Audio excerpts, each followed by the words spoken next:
Welcome to another edition of Florida Sportsman Action Spotter Podcast. I'm Captain Rick Riles. Hey, I tell you what, life is slowly returning to normal for the state of Florida. Oh, there's still tons of damage down in Pine Island and Lee County. And the good news is so many people, led by the boaters and fishermen, just like always, are stepping up and helping rebuild the lives of the people who have seemingly lost theirs. I know the Cajun Navy's there. I know that so many fishermen are down there running relief workers back and forth and trying to help people find their belongings and put life back together. Florida's going to put it back together than any other state would, and I'm telling you, it's going to be sooner than we think. But let's talk about better things. Let's take a trip tonight. We're going to start over in Nosara, Costa Rica, check in with our buddy Craig Sutton there. Then we'll hit the northeast corner of Florida up in Jacksonville, work our way down the East Coast, through the Keys, up the West Coast, and out the Panhandle. And I got a question for the boys tonight. You know what? Fish have different tactics to stay alive. Whether it's their eyesight that keeps them from eating a bait like maybe a big old wary mutton snapper or a big blackfin tuna, or it's their ability to grab a bait and run around a piling like a snook. They've all got survival instincts. I want to know which ones give the guys the most trouble in their areas. I know for us offshore up here in Northeast Florida, boy, it's hard to get a 15-pound gag grouper up off of the bottom if you don't get him right away.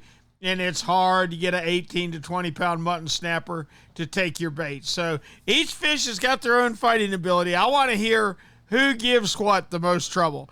The Florida Sportsman Action Spotter Podcast is brought to you this week and every week by Yamaha. Reliability starts here. By Shimano, bringing people and nature together.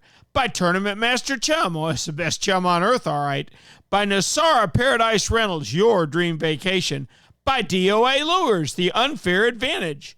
By Young Boats. You want the finest in flats, bay, and offshore hybrids? You need to check out youngboats.com. By the Castaway Hat Co. That's the hat that's helping save our seas. And by Academy Sports and Outdoors. Right stuff, low price, every day. We're going to get tonight's show started with a quick trip to Nosara, Costa Rica. I know our buddy Craig Sutton is down there personally right now. The season's closed, but I got a feeling it's been somebody's job to take him fishing on plenty of days. What's going on, Craigie? Man, Ricky, I wish I'd fished, buddy. But we had 3 trips this week. It was good trips. Got a marlin, lost one the same day, and some mahi and yellowfin tuna. That's Yesterday good. we got 3 yellowfin, 3 mahi, and they lost the marlin too. The day before they got the one marlin they released and one they lost. Okay, that's But all right. Good fishing. Yeah, That's all right. fishing, Oh, you're not kidding. That's good fishing. What's your biggest yellowfin of the year, Craig? Oh, I don't know. We got a couple of them right there close to 100. That's a good Giant fish. fish here. That's a good fish, but that's not it's not once in a lifetime. And last year we had so many of those big 200-plus pounders. A little disappointing, but we had a ton of big mahi this year. So that was good. Always something good. Oh, yeah. Yeah. Oh, no. As you know, I will go to my grave with the sight of those 4 mahi from 48 to 55 swimming out to our boat that morning. Just incredible to see. I was telling you earlier in the week, some of the local guys, the local charter guys, are out commercial mahi fishing. I'll be darned. I talked to one of our local guys. He said he got 4 over 40 and then probably 20 more that were in the 20 to 35-pound range. Craig, I got to ask you a question. These guys have trouble paying their bills this time of year. Oh, yeah. I know they need it. Resourceful. But, yeah. But I got to ask you a question. I already know the answer because you're one of my dearest friends on earth. Every fish has survival instincts. Every fish has something they do to either keep them from biting a bait in the course of a really wary-eyed big mutton snapper or something, or they've got a plan to get around something and break off. And what is your toughest fish that your customers encounter for them to put in the boat? Well, marlin, of course, is top of the list, and then Cabera snapper. Yep. I knew that's where you were going. And I would probably, I hate to say it sometimes, but I would probably say the top is the Cabera. Yep. He's got an idea, doesn't he? Well, he's just got, I don't know if he's got an idea or if he's got just pure brute speed and strength. And then he's around the terrain that it, presents a problem for the angler to cut you off. And he's got Mach 2 speed. I mean, I swear the first, 10 of them I caught, I thought I was hooked to a wahoo. You have such a high speed blast. I mean, a blast of speed once they feel that hook come home. So, you match that with the terrain, with all the reefs and stuff around it. You've got an uphill battle. Yep. I think you do, and that's how they live to be so big and old, isn't it? Well, that's what that's what they say. They say an inch to inch and a half a year is, an inch to inch and a half of length represents 1 year. I'm not sure that's true, but I think they do live quite a while. That's why we started releasing years ago. They said we noticed a drop off on the same reefs and stuff. I think they're resident fish too. I know they migrate around during the nighttime. They mull around the reefs and they travel, and they actually travel in schools, even when they're 20, 30, 35, 40-pound fish. But I think they come back to a certain area every day. So, you got to be conservative. Yeah. Oh, you absolutely do. And hats off to you. You were the first person I ever heard of down there to talk about let's preserve these fish so they can make more fish and they can be caught more than once. Yeah, and a lot of people have followed suit too. So that's a good thing. I think that's fantastic. Craigie, as always, we appreciate it. Now, people that are calling now are booking trips for when? I've still got some December openings. I've got a few openings in November, just kind of sporadic throughout the year. Big groups, it's hard to fill up right now, pretty much any time, meaning groups of 10 or more. But, smaller groups, I've got dates kind of open throughout the year. Good There's deal. a few weeks here and there that are, of each month that are booked solid. But, we're looking forward to a good year. Good deal. Good deal. Looking forward to being part of it. Thank you, Craigie. Please tell me we can talk to you next week. Absolutely. Be looking forward to it, Ricky. Thank you, pal. Craig Sutton from Fishing Nosara and Nosara Paradise Rentals. Thanks for a great report, Cap. Now let's get a word from Shimano. The year was 1953 when one of the true pioneers of big game fishing just hung it up. No, it wasn't any of our podcasters. It was none other than Ernest Hemingway. I just don't want to do it anymore, he's credited with saying. The tackle has become so sophisticated, the fish just don't have a chance.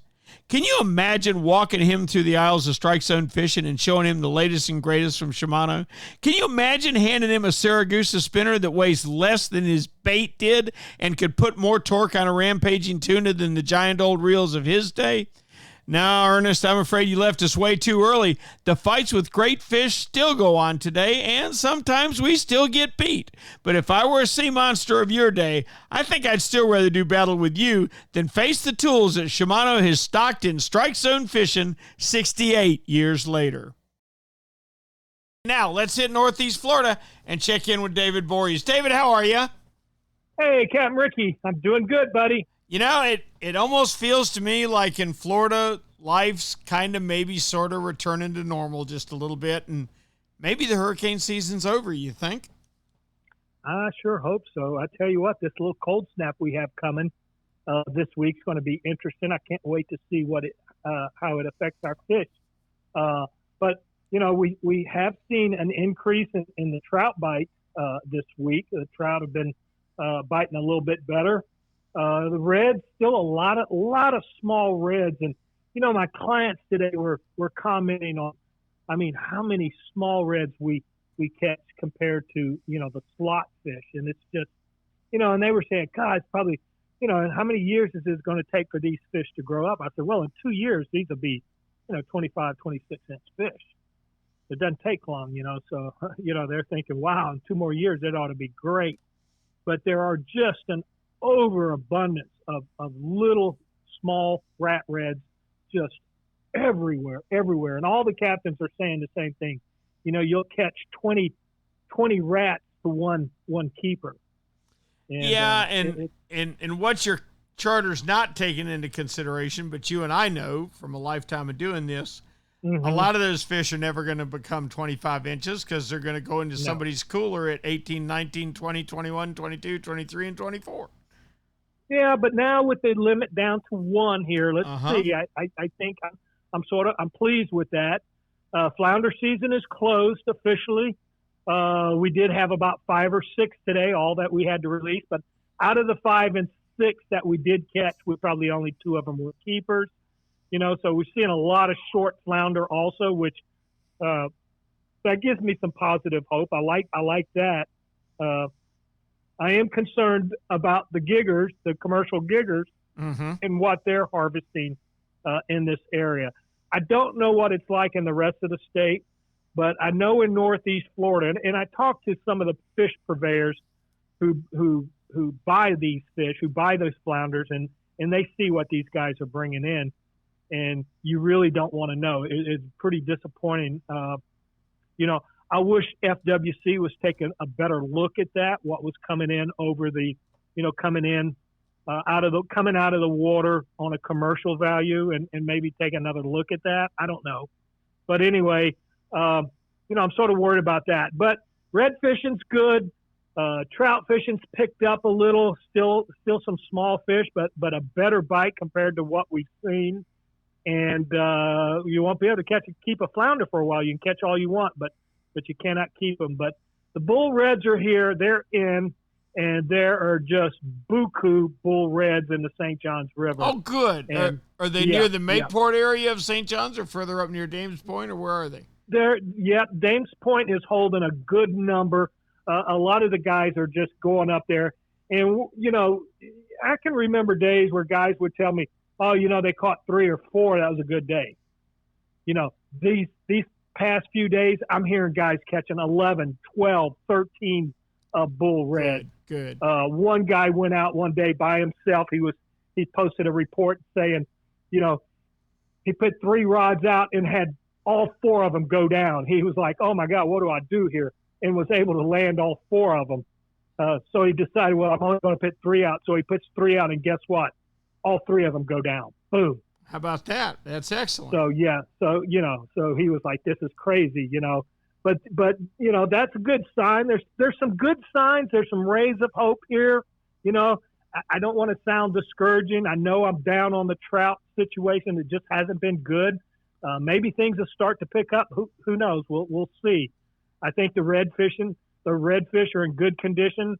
I hope the flounder stay protected. I hope that, from what we've seen this year, I hope the future is going to be bright for the flounder situation. I think so. Hey, David, real quick before you go, you encounter the same fish pretty much every day. Which one has the best survival instincts, do you think? To me, the one that I like a redfish, but now a redfish in 2 feet of water is a different animal than a redfish in 20 feet of water. Absolutely. So you give me a redfish in 2 feet of water up on the flat, and boy, he will tend to run back up under your boat. They're notorious for coming right back to your boat, going under your boat, getting snagged on your trim tabs. As sometimes I'll hook a big one and I sort of see what he's getting ready to do. I pick my trolling motor up. I get everything out of the way and help these guys. And, they'll go right under the boat and find something to snag on or whatever. And then in 2 feet of water, sometimes, they're going to find them trim tabs. How about that? You you feel like that's a survival instinct on their part. And I agree with you. I don't know, Rick. I really don't know. To me, as far as, fighting and landing the fish and, having that, that heart pounding, acceleration of are we going to land this fish, or is this guy going to make it? They make long runs and then come back to the boat and make other runs. I think, any fish that gets a hook in him, his instinct is to, get away from whatever he's hooked to. Yeah, sure seems to me like some of them are better at it than others, though. So I guess we'll leave it with that. And I think you're right. I think in our area up here in Northeast Florida, for the inshore guys, I think redfish are the toughest. And you're right, especially in shallow water. They. What do you think? What do you think offshore? What would be your? Two came to mind offshore. One was the eyesight of a mutton snapper. Okay. A big mutton. You know, we never knew we had big muttons till we started fishing 20-foot long, 60-pound fluorocarbon leaders, and even down to 40-pound fluorocarbon leaders. And the reason that leader has to be so long, David, is that bait has to float naturally in the current. It's not because the snapper is going to see the sinker or something. It's that the ocean constantly shifts back and forth, and that bait's got to move with it. Does that make sense? Oh, absolutely. And they will watch that bait, and a good mutton fisherman will continually let that sinker roll along the bottom so that bait looks natural. I think that's a fish that's tough for us to fool. And, buddy, I'm going to tell you what. If I take a rookie angler out and he hooks a 12-pound red snapper and a 12-pound gag grouper, 95% of the time he's taking the snapper home and not the grouper. Yep. That grouper is going to be close to structure. He's going to grab a bait, and he's going to grab a hold of that structure with whatever he can. And since we've had underwater videos, we used to think they had a cave they dove in or they went in a hole that they had and all that. No, David, all they got to do is get next to a rock and flare their gill out against it, and you can't move them. You can't pull them off of it. So, and it's just a different fighting method. A snapper just bucks his head, hoping the hook will come out. A grouper goes, nope, I think I'll stay right here. And he darn sure does it. All right, buddy, as always, we appreciate it so much. Please tell me we can check with you next week. I'll be here, Rick. Thank you, David. Captain David Voorhees.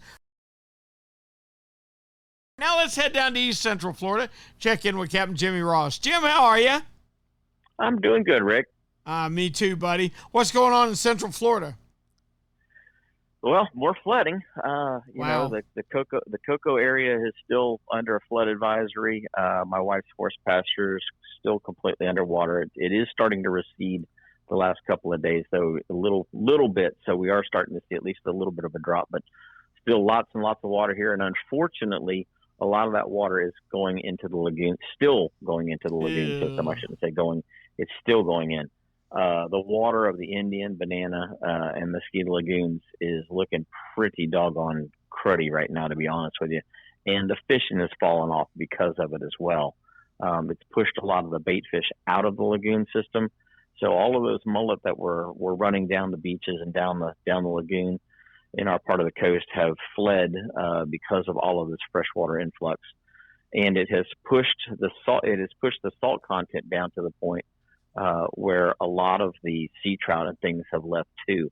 I did get some sea trout in the Mosquito Lagoon up north of George's Bar, right around the Shotgun area up through about the Slippery Creek area on Friday.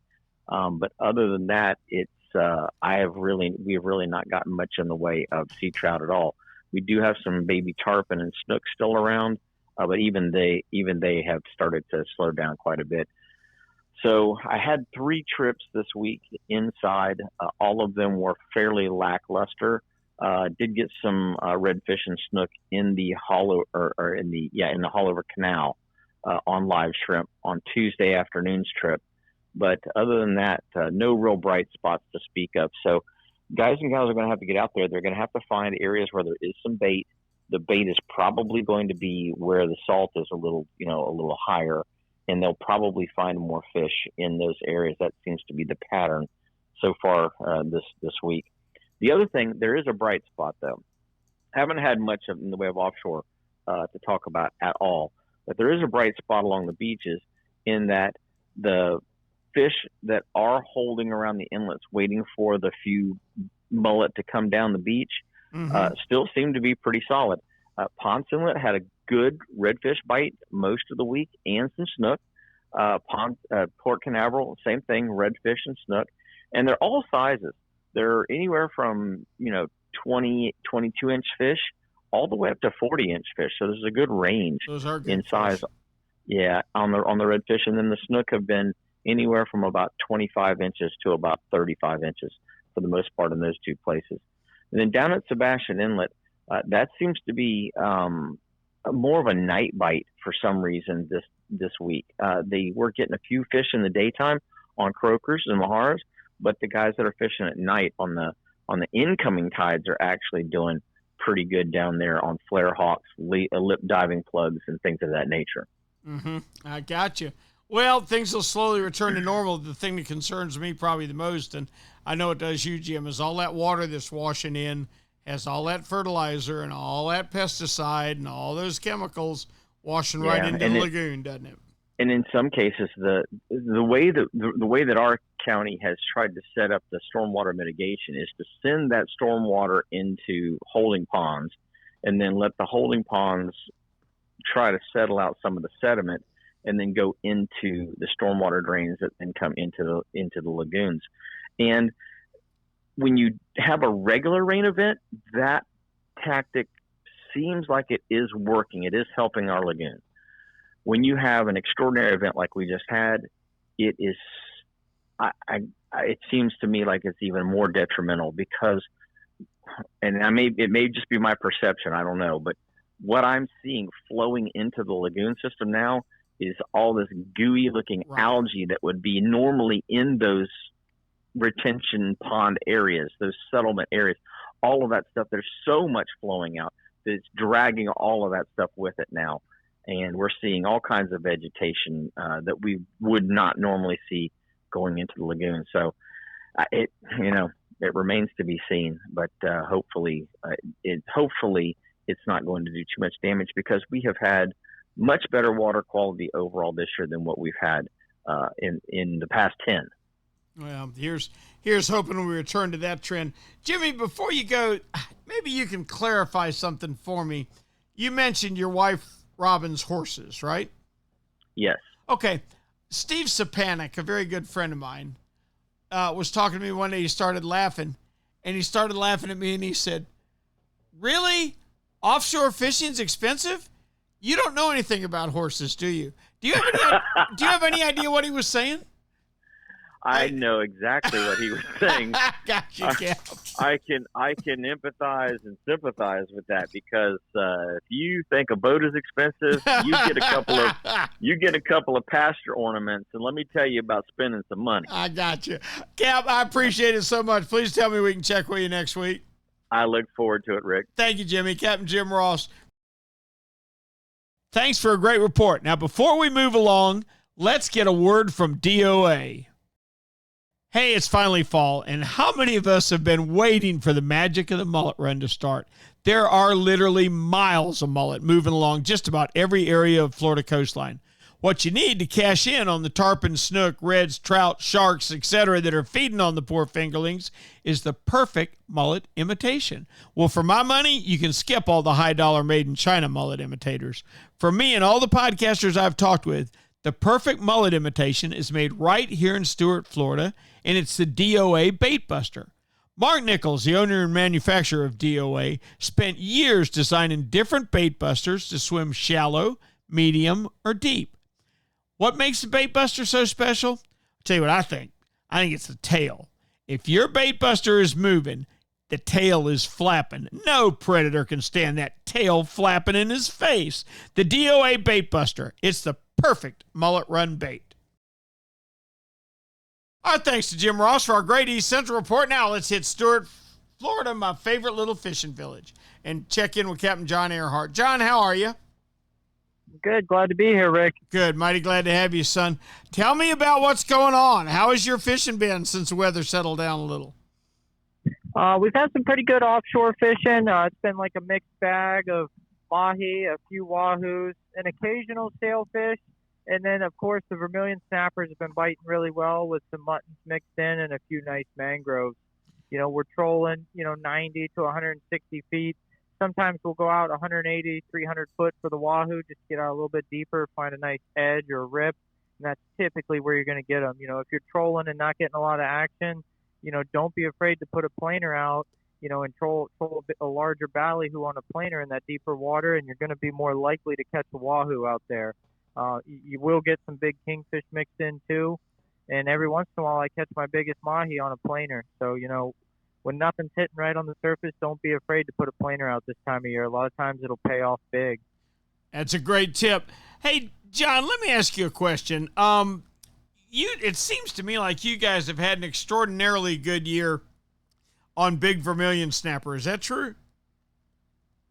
Yeah, it's been a pretty good year. I mean, I feel like we've always done really well for them in Stewart, but it seems like as a general consensus, everybody is catching larger ones this year.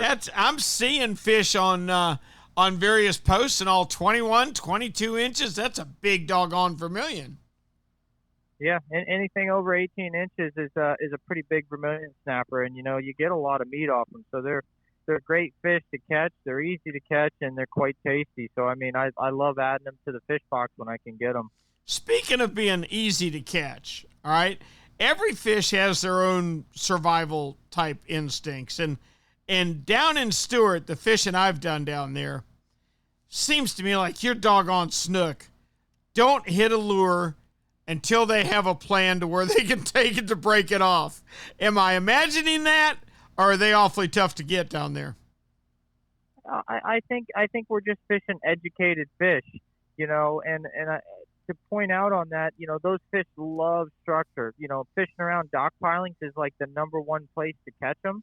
That's where they feel safe. So I don't think they're so smart. They're like trying to figure you out and wrap you around the piling. I think they're just trying to get back to safety. And coincidentally, when they get to their safe zone, there happens to be a piling there with barnacles that's going to probably break you off. Yeah, I tell you what, I've broken off an awfully big number of them down there and been fortunate to catch a few, but it just seems strange to me that a big trout, you let an 8-pound trout hit my top dog, I'm probably going to get him. He'll probably run, but he doesn't seem to have a whole lot of plan. But boy, you let that 8-pound snook hit that top dog. Seems to me like he knows where he's going to get out of trouble. You better tighten the drag up or have extra heavy-duty leader. Mm-hmm. Yep, he's got a plan. How about grouper offshore? I think they're the same way. I think they've got a plan, don't you? Yeah. You pull them up, and they want to pull back down, and if they make it to the hole, it's probably going to be game over. Yeah, it's funny. Big snapper will just buck and run around, swim on the bottom. Big grouper, he's going to find a place to get you in trouble. John, we appreciate it as always. Please tell me we can check with you next week. Yes, sir. I look forward to talking to you all next week. Look forward to it. Thanks, Captain John Earhart. Thank you so much for a good report as always. Before we go to our next action spotter, let's get a word from the Castaway Hat Company. I'll bet you don't even remember the days that all us cool kids would rub baby oil mixed with iodine to help us get even darker in the summertime. Being burnt was cool, and even if you weren't a surfing legend, you sure looked the part. Oh, man, if a bunch of us old guys paid the price for our vanity. We never knew the skin problem and health damage that awaited us. Today's fishermen have the options of being so much healthier in the sun than we ever thought of. Thanks in no small part to the Castaway Hat Company, who not only provides our podcasters with Castaway straw hats, but they make the coolest prints on the underside of the brims you ever saw. You may think your Bimini top or T-top blocks the sun, but as an awful lot of us OGs can tell you, you can't have enough protection from sun damage. Do what we do. Put on the sunblock and put on your Castaway straw hat. You'll look the part of today's best anglers, and you'll even be helping the environment. That's because for each Castaway hat sold, the Castaway Company is going to pay to have 1 pound of trash removed from our waterways. The burning Florida sun won't be raced in your skin, and believe me, when you age a few years, you'll thank us old guys with a lifetime on the water. So go to CastawayHatCo.com and get your best sun protection today. The Castaway Hat Company. They've got a hat for every adventure.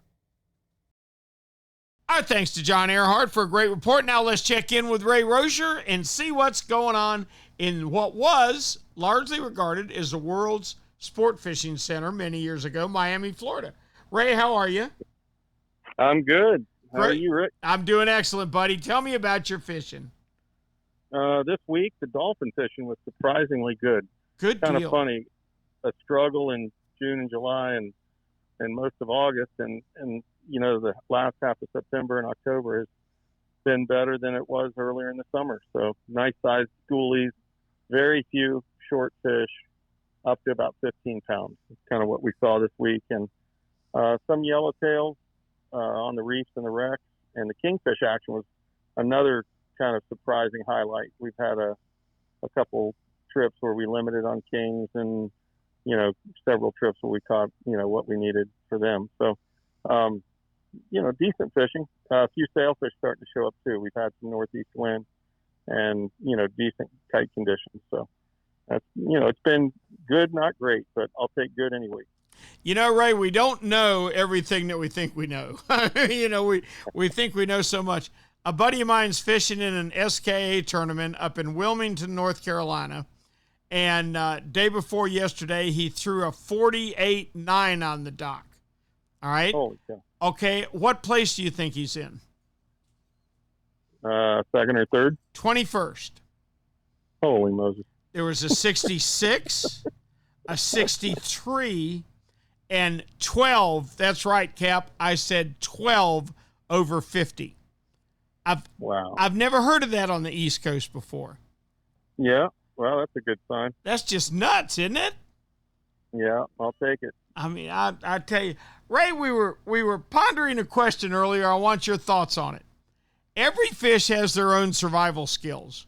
You and I love sailfish. They jump, they turn inside out, they go crazy, they do all they can to throw that hook. That's their game. A grouper is going to grab a bait and grab onto a rock, and that's going to be how he's going to get away. What fish that you fish for on a day-to-day basis is the toughest for you? Which one's got the best survival instincts? Well, I mean, sailfish probably do the most, coming jumping straight at the boat. Mm-hmm. They can get away a lot of different ways, and I could name most of them because I've lost them. Yeah, I think I've lost them all the ways you can. Yeah. But the bottom fish are interesting. Snook. They're obviously good at getting around markers and pilings and so on. But sailfish are what we see the most, challenges with. I see. Now, Ray, this will sound like a silly question, but does a snook know? I mean, they're around that piling so fast that it almost makes you think that they think, well, I'm not sure if that's got a hook or not, but there's a piling right there, so I'm going to grab it and wrap it and see. Maybe they just have a good memory and saw George and Bob do it, so they figured they'd try it. I don't either, but it keeps me awake at night, so I guess that's a good thing. Cap, as always, we appreciate it so much. Please be careful in the woods, and we look forward to talking to you back at the dock. Captain Ray Rocher from Miami, Florida, who's up in the woods hunting this evening. Good for him. I'm headed there myself in the morning. You know what Yamaha Outboards love? The genuine formula and consistency of Yamalu marine engine oils. Outboards are subjected to punishing conditions like high loads, salt, and humidity, a mix that automotive oils can't handle. Yamalu full synthetic and marine performance formulas are certified to protect against friction and corrosion for reliable performance every time. Find Yamalu marine oils at your nearest Yamaha Outboard dealer. Locate them at yamahaaoutboards.com/dealers. Yamaha, reliability starts here. Hey, Raj, being consistent is a mark of a quality product. If you've been Florida's #1 chum for over 10 years, there's got to be a reason. For 10 years, Tournament Master Chum has lived up to its name. That's why more tournament pros insist on Tournament Master than any other chum. It's the only chum with menhaden milk mixed right in. That means it gets the scent out faster and deeper than any other brand of chum. It comes in a grind size for every species from kingfish to catching bait. Your fishing time is way too precious to you second-rate chum. Bring the action to you by insisting on Tournament Master Chum. It's worth every penny. When you're ready for the finest in custom-made flat spay or inshore-offshore hybrids, you are ready to meet the Young family in Inglis, Florida. For over 21 years, the Young family has built custom boats one at a time for every type of fishing. Nothing can sneak up on a flat quite like the Gulf Shore flats boats, and I've never fished a better hybrid than the Young 24s and 27s. Rob Young is a naval architect who takes tremendous pride in each and every build for each and every customer that wants their boat custom built exactly the way they want it. Is it time for you to move up? Are you ready to own the finest boat built? Then you need to visit the Young Boat Facility in Inglis, Florida, or check them out online at youngboats.com. Brandon, how are you? I'm great, Rick. How you been? I'm doing excellent. How's your fishing? Fishing's great. You know, it's my favorite time of year down here. Lots of variety, a lot of fish traveling through here. So everything's been good on both sides of the fences. What are you catching? Well, the snook bite has been red hot. There's been some tarpon around too, some red drum trickling in. Also out front, we're also seeing those mahi, showering on baits on the edge of the reef. Some nice bigger mahi too. Some sailfish been coming up, and the big flag yellowtails, they've been biting great. There's still been some tunas on the hump, and they're starting to make their way in towards the edge of the reef too. And almost anything that there is to catch off island rod at any time of year, you can catch it right now. I've heard that you guys have done very well on big yellowtails lately. I've seen some very impressive fish from that area. What fish, Brandon, real quick, before I let you go, I got to ask you this question. What fish that you fish for on a day-to-day basis seems to be the best at either not taking the bait or getting away once they get the hook? It's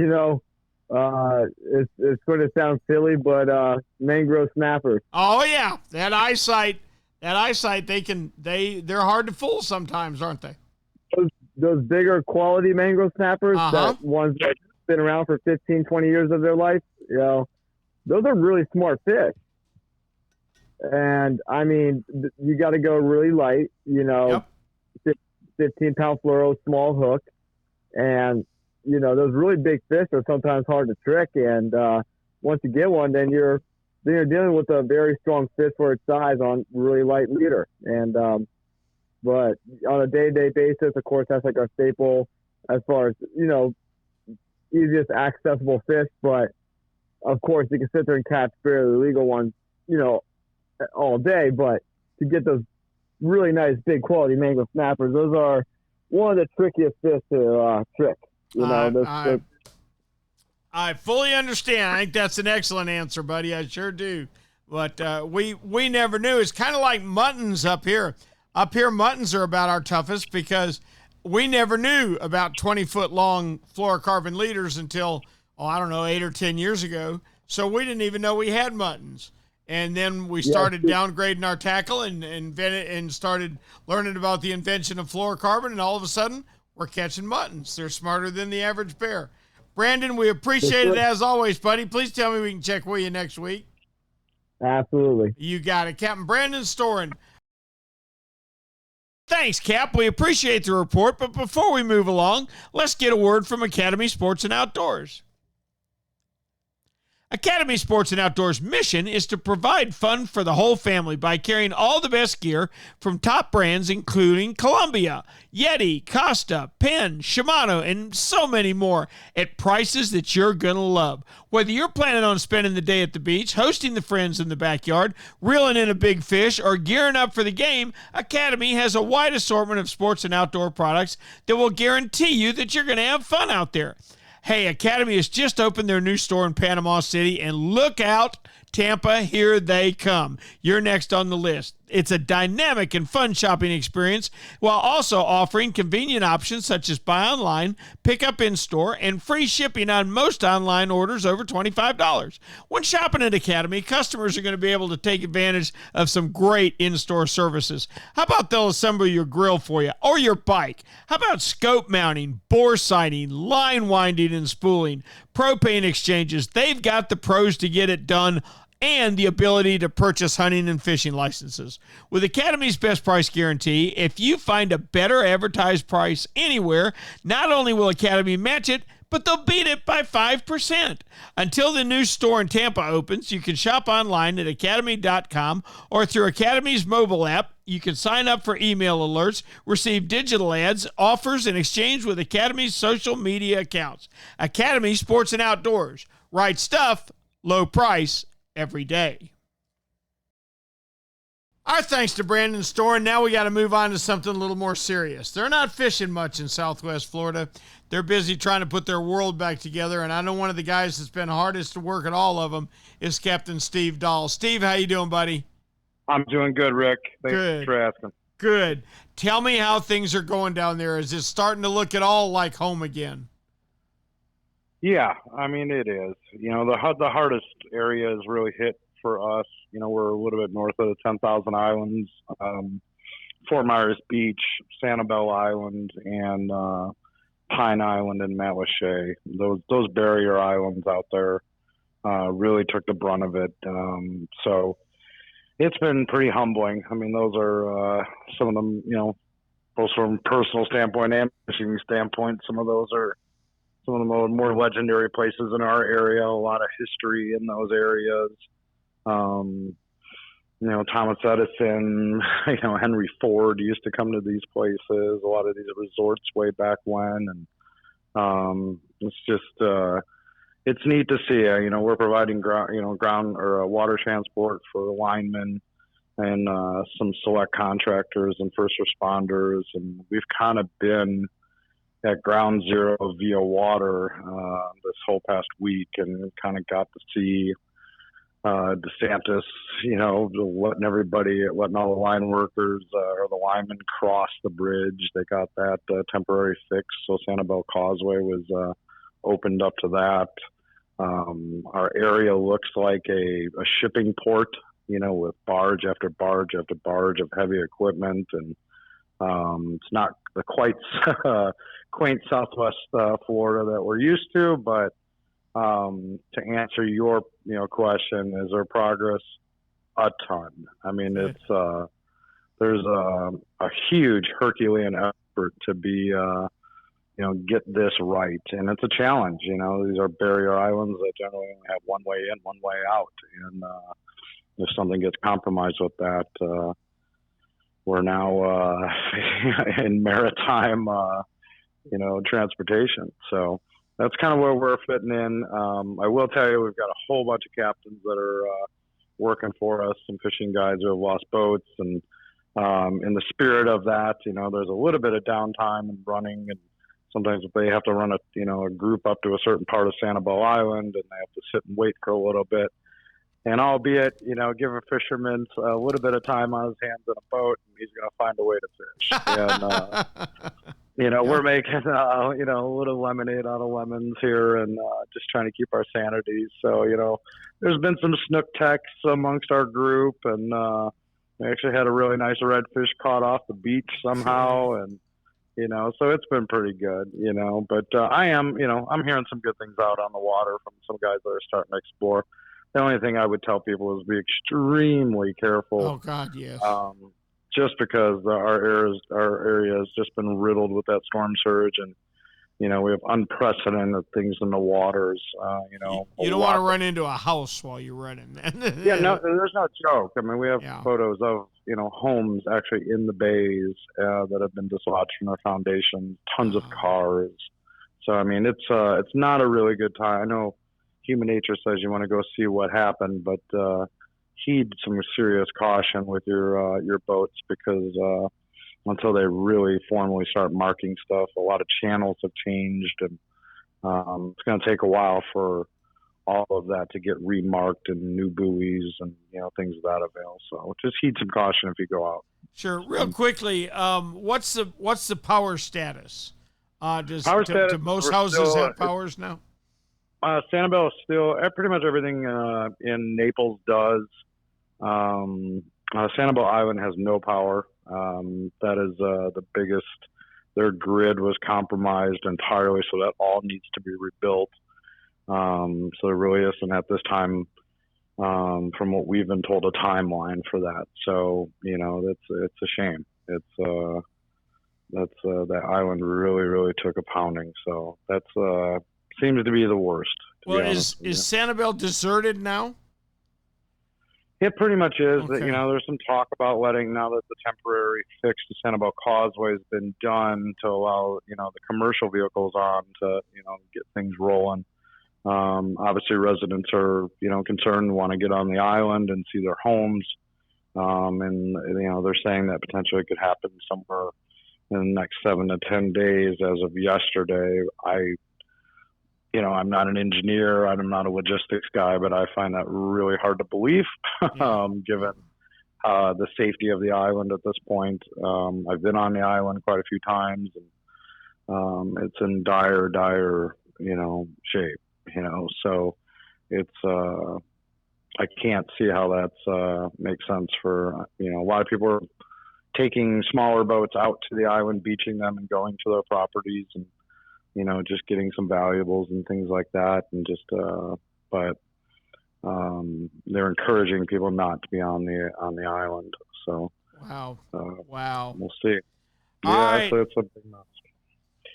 Cap, I'm gonna let you get back to work. I know you've been grinding it awfully hard, trying to keep everybody transported where they need to be and such. And hats off to you. Let me ask you: have you seen any evidence of the Cajun Navy? We hear the Cajun Navy's down there running rescue missions.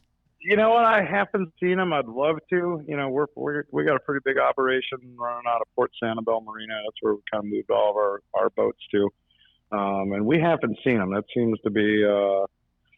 We got a couple other operators out of there, but I'm looking for them. So okay. Well, when you see them, please tell you Florida Sportsman said thanks, Steve. Yeah, absolutely. We appreciate it as always. If we can get you anything, brother, please let us know. Yeah, I appreciate the support, Rick. I really do, from you and everyone at Florida Sportsman. Okay. Thanks, Cap. Talk to you next week. Our thanks to Steve Dahl for a great relief report from the 10,000 Islands Sanibel area. Now let's head on up to West Central and check in with Ray Markham. Raymond, how are you? Doing pretty good. Good deal, buddy. Good deal. Hey, Ray, a buddy of mine, Clayton Kirby, threw a 48.9-pound kingfish on the scale in the first day of the Wilmington, North Carolina Kingfish Open. Pick a number. What place is he in? Probably about 12, 14. How about 21st? Well, yeah. If I get a 49-pound kingfish and I go up there and throw him on the scale and the weighmaster goes, nice fish, next, I'm not going to be very happy, Yeah. They've got a 66. They've got a 66, a 63. They've got 12 over 50 pounds, Raymond. Wow. That's some big mackerels, isn't it? Well, we've seen some over 60 here. Wow. But it's rare. It's really rare. Oh, it's real rare. Yeah. Yeah. And that's phenomenal. That is something. How's your fishing been this week? It took a really good upturn in the last week or so. Good deal. We're actually starting to see some trout again. I mean, actually, these are pretty nice trout too. They're upper slot. So there's, I don't know where there's coming from, but I really got to think that maybe this storm that came up the gut here just kind of shook things up and moved some fish around. So good. Hopefully it continues on that same trend. But the redfish are still running like crazy. Big fish, almost all of them that we're catching though are overslot.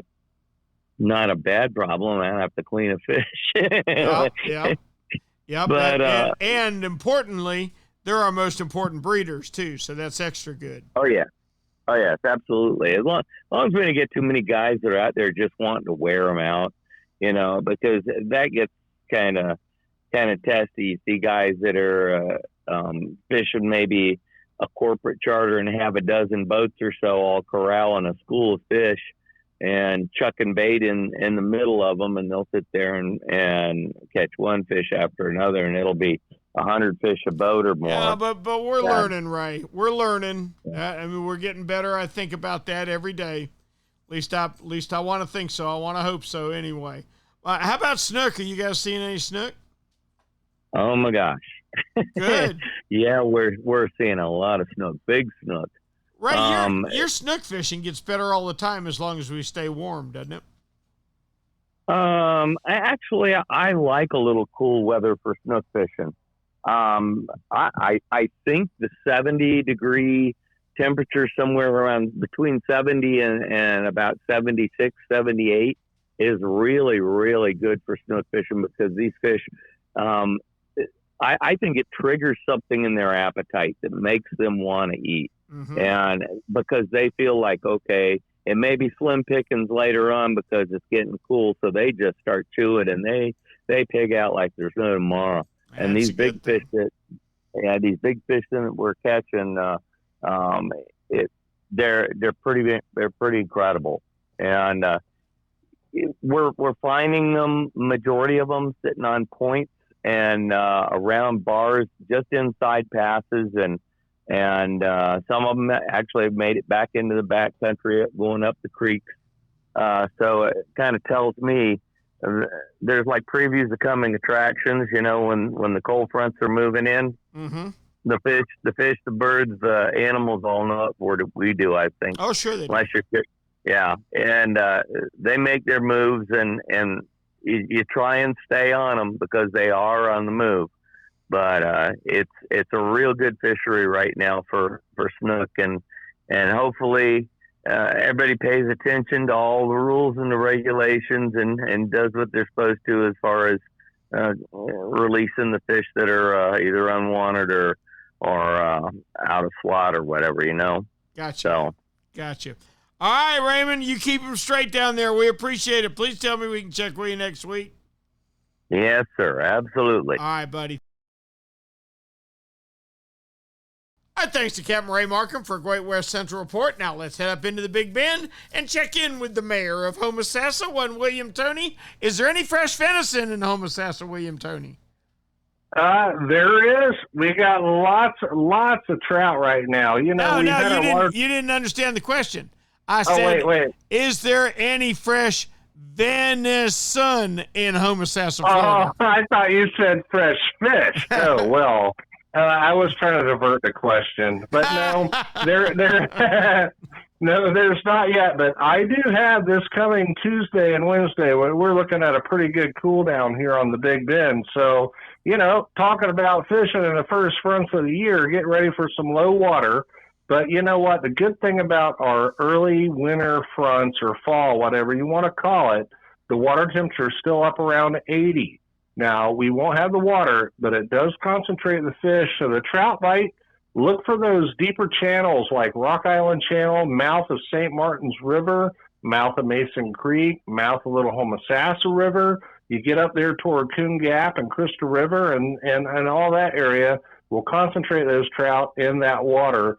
Being warm, the cold front won't have a significant impact on the bite until we start getting those temperatures down in the low 70s and upper 60s. Aha. Okay. So it seems to me everybody we've talked to around the state this evening has mentioned the start of better trout fishing. That trout that we didn't know were around, fish like over 19 inches, are starting to show. You're seeing the same thing, right? Absolutely. You know, I fished today, and in our area, it always seems, and I tell people, it's in a high outgoing tide is your best trout bite. I like using a popping cork with about 18 to 22 inches of leader. Darker colors, you know, red jig head, watermelon red flake, motor oil, those types of colors are generally very good. New penny's really good also. But don't forget, you know, if you're not getting any bites or something, or have one person on board, chartreuse and glow. Sometimes it varies day to day, so I like to have another angler throw in the odd bait. And if it's one or two with the odd bait, then I'll switch colors, and then we'll get on that bite. Gotcha. Hey, William, let me ask you a question. Of all the everyday fish, every fish has his own survival skills. Of all the fish that you fish for every day, which one is the best at avoiding you? Which one is toughest for you? Oh, man, there's a lot of them some days. Yeah, I know that. Yeah. You know, it's like in our area, we do have a lot of flounder. That's one fish I have never figured out. Sandy patches and things like that. But, you know, that's just something to figure out because it's a different area here. A flounder is considered like more of a bycatch. Uh-huh. Now snook are our newbies up here. We got, you know, some guys that are throwing white bait and making the effort to go and cast net or sabiki it. And we all know that snook are suckers for white bait. There's really no doubt that they're going to eat it. But what I have found with snook And one time, a Mark Nichols had told me, he goes, you know when a snook eats? And I'm like, ready for the best answer in the world. He goes, when it opens its mouth. Yeah. So when we're fishing for snook up here, sometimes they will drive me crazy. I'll call them stuck up. You can see them. You can do everything. But it always seems to be ahead of a front. Big low pressure and everything that really turns them on. That's when they like to eat the Marilure Meridines, the D.O.A 5.5-inch glow jerk bait. And that's where you can really get into them to where, you don't have to use that live bait. Now, and this is a crazy thing too. Now with red fishing, I'll use a cut piece of pinfish, and I've cut plenty of snook with just a cut piece of pinfish laying on the bottom. And I can tell you around Florida and different places and everything, how many fish lay around a cleaning table that are gluttons for just a big old hunk of nothing thrown down there. Tarpon, snapper, catfish, sharks, snook, you name it. So that is one of the fish that is hard for us to figure out here. And when it is on, it is on. But the other times, it's just like I don't even want to look at them. I just drive off.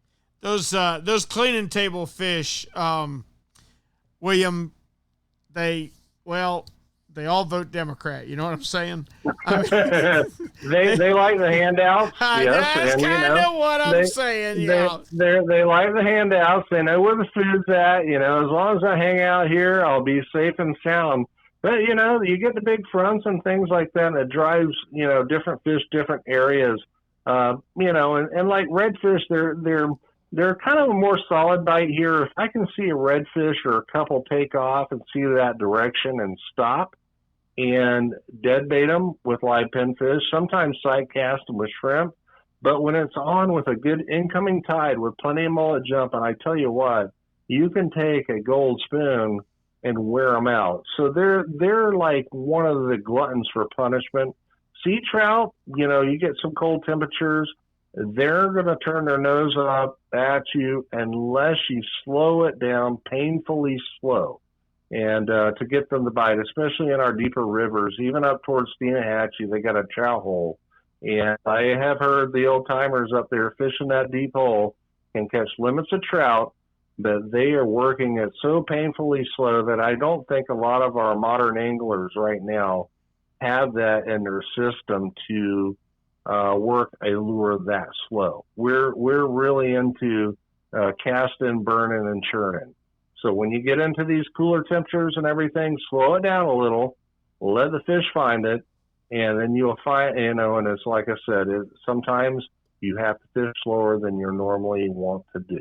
I understand. I promise you I do. I have always said you can very easily fish too fast. For most fish, you can't fish too slow. Right. Exactly. All right, buddy. We appreciate it. I look forward to talking with you next week. All right. Thank you so much, William. Hey, venison next week. I got Tuesday and Wednesday off. It's do or die. It's going down. You got it. Thanks, buddy. All right. Bye-bye. Our thanks to William Toney for a great Big Bend report. Let's head a little northwest and check in with one Kevin Lanier. Kevin, how are you? Hey, Rick, we're doing just fine up here. How about you? Good deal, buddy. Good. You got a little chill coming. Going to get a little cooler. Yeah. I know it feels good already. Has it affected your fishing this week? We've had a little bit slower week. We've been a couple of times. We've had one slow trip and two real good trips. So it has slowed a little bit. Okay. All right. What have the good trips been made up of? Oh, red snapper. Imagine that.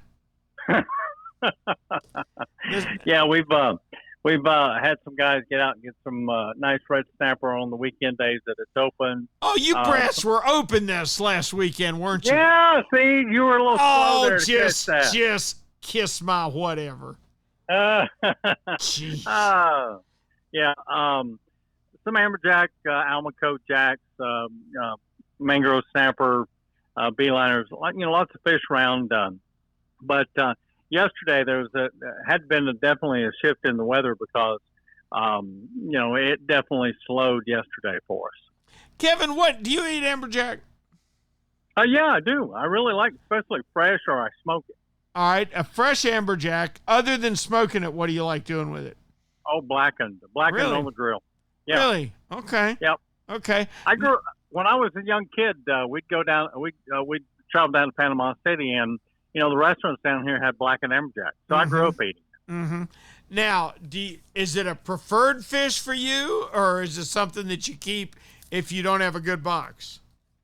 No, I think we're in the customer business, so we're not going to throw back keeper fish. I see. But we will wind up, I usually, just like kings, a couple a year, we'll cook it fresh, cook some, steaks off of it fresh, and we'll smoke the rest of it. Do you find that the younger ones, the smaller ones, are better than the big ones? Some of the big ones, I know down south they have worm issues, but we got a lot of worms in them over here, buddy. Yeah, but very rarely do we get them with worms in them. I mean, it's funny. Yeah. Okay. All right. And well, of course, the younger fish are, obviously going to be better, just like any other animal. Right. Yeah. Give me an 80-pound doe over that 200 and something pound 6-year-old 10-point, huh? Yeah. I've got all kinds of comments I can make on that kind of stuff, but if you're hunting for meat, get you a good one to eat. Yeah, I'm with you 100%. Thank you so much, Kevin. Please tell me we can check with you next week. Have you got any more open snapper days, or are you guys finally done? Oh no, we got like a whole another half a month of them. All right. No, we got. Good night, Kevin. I think we're through the middle of November on weekends. I think that's how it's working for us. Good night, Kevin. Nobody wants to talk to you anymore. All right. Good night, Captain Rick. We'll talk to you next week. Kevin Lanier. One more stop. We're going to check in with Tyler Massey on our way out of the Panhandle. All right, thanks to Captain Kevin Lanier for a great Northwest report. Now, we can't leave Florida till we go out through the Panhandle. That's where young Captain Tyler Massey can be found in the water around Destin. Tyler, how we doing? I'm doing good, Rick. How are you guys? Good. Tell me about fishing out at the tip of the Panhandle. So yeah, it's been pretty good. Inshore fishing is we're starting to ease into our more of a fall pattern. It's not super consistent like on the flats or anything. We've got some cooler water temperatures, and and overnight the temperature's been dropping. So as these cold fronts move on, the fish are going to start moving from the grass. The trout, the redfish, that kind of stuff are going to be moving from the grass and the flats and holding in a little bit deeper canals and mouths of canals and up closer to the river. So it's a transition period right now. As we start seeing our first couple of cold fronts, it's going to be kind of tough to catch these fish right around these cold fronts. But when it levels off, fish should be really good. We got to focus more on fishing near the canals and the river mouths and that kind of stuff. I got you. I tell you, I got to ask you a question. I don't know how your trout fishing is as compared to when I used to do it out there with a friend of mine a few years ago. Are your trout numbers stable? Are they getting better? What's going on with your speckled trout? I'd say they've been pretty stable. Fishing, hasn't always been the best for them. I'd say that the best trout year I remember since I've been a guide was 2014. And the reason I think we had a big rain and a big flooding event, and it washed all the fish early from the rivers and the upper river mouth to the bay, and we just crushed them everywhere you go. You were catching trout, but that was an exceptional year. It's been pretty good. Other years, we do catch a lot of undersized trout in our area, especially fishing lures and that kind of stuff. But I think you catch quite a few, just not all of them are keeper size. Yeah, but that's okay. We got to have the smaller ones, or we're not going to have the bigger ones. That's for sure. What's the word from offshore? Anything? So offshore, we've had our we had a weekend snapper season. We have 6 more days of recreational red snapper season in November, and it hasn't been all that great, really. I don't know if the fish just aren't really biting very good right now. It could be the moon phase that we're in. Could be the water temperature dropping, but a lot of people struggled. I would say just drop your leader size down, go to as light as weight as possible. A live bait or a fresh dead bait is gonna do good, and just be patient with it if you go red snapper fishing. Other than that, though, I'd say the one of the best bites, blue water trolling type thing. Wahoo fishing's been pretty good. Fishing anywhere from 220 foot out to 600 foot of water. You can pull your normal spread and just pick up a wahoo, or you can, focus more of them on like a high speed type deal, pull some big lip baits, maybe some islanders on planers and that kind of stuff. And it's been pretty good. Guys have been getting several shots and catching a couple wahoo when they try, for sure. What's your favorite lip diver? It seems like I've been buying the Nomad. It's the medium size one. I don't know the number right off the top of my head, but the Nomad works good. But I mean, I'd say a stretch 30 probably caught more than probably any other lure around. They've just been around, so long, and it's hard to beat a stretch 30. Yeah, it kind of is. I agree with you 100%. Tyler, we appreciate it as always, buddy. Hey, that wraps up what's been a fun trip around the state this evening. Kind of got the answers I expected. There were some surprises about which fish are best at getting away. I think snook ranked high on everybody's list. Now, Captain David Voorhees, he says a redfish in 2 feet of water is a real challenge to keep him out of trouble.